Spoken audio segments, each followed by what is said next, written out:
external environment is simply a reflection of your internal environment, and only you have the key to that. James Blanchard Cicernos. What's going on, everyone? Welcome to Step Up to Greatness and another episode of our Life Lessons videos. The place, of course, to get your tips, tricks, advice, life hacks, and motivation to move you forward towards a life of greatness. I am Dustin Gruss, certified professional coach, personal trainer, and motivational public speaker. I prefer the term greatness facilitator. I believe we all have greatness within us, or at the very least, a life of greatness out there waiting for us. My goal here at Step Up to Greatness is to help you find your greatness. That would be your healthiest and happiest version of yourself. Now, I want to ask you a question, or a series of questions really. What does your life look like right now? Are you happy? Are you under constant stress? Are you sad? Are you angry?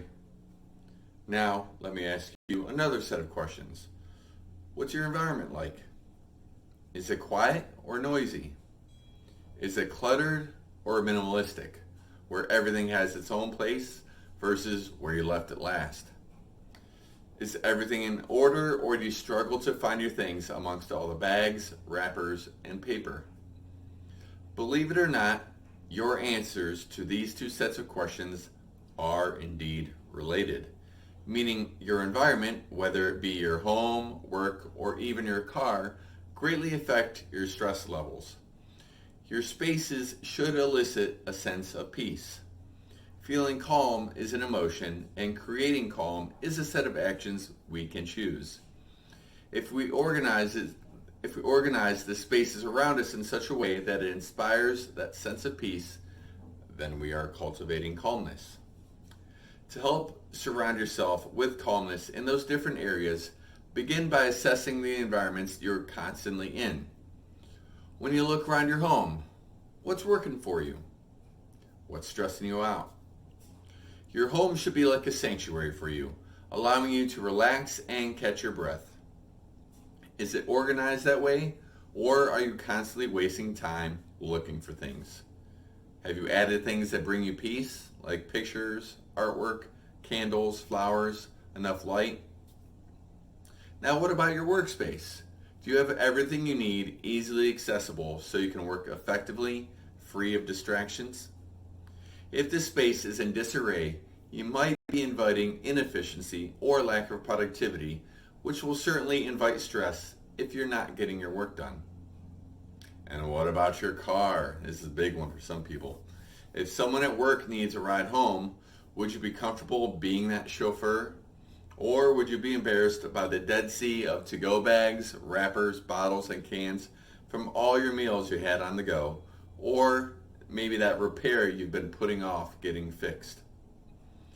Now that you've assessed these spaces, figure out what can be improved in the short term and make it a priority.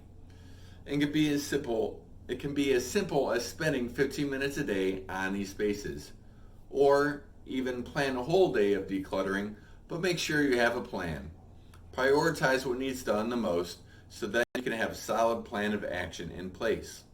Whether it be having a mobile detailing place come clean out your car, or staying after work for those 15 minutes to tidy up your space. Realize that some of these changes you need or want to make aren't going to happen immediately. Maybe it's going to take you a number of times completing the 15 minutes a day to get a space to where you need it to be for a major change, such as painting a room a new color or installing a new workbench. But progress is still progress. Do what you can in the short term. And lastly, some things you can't change in your environment because you don't have the control over the environment. Maybe it's some space at work that's not yours, or other people enjoy that aspect of that space even though you don't. Add small touches that would make a difference for you. Surrounding yourself in a calm environment every day won't happen overnight. Know that you're going to have to make steps or take steps, and it'll take work to keep the environment that way. But when you notice the impact these small steps will have on your happiness, you will find it worth the effort of a little bit extra each day to keep things that way. When you surround yourself with calm, you find yourself more at peace and focused, which will help when you focus on what lies ahead. That way, you can step out confidently and you can keep moving forward and step up to greatness.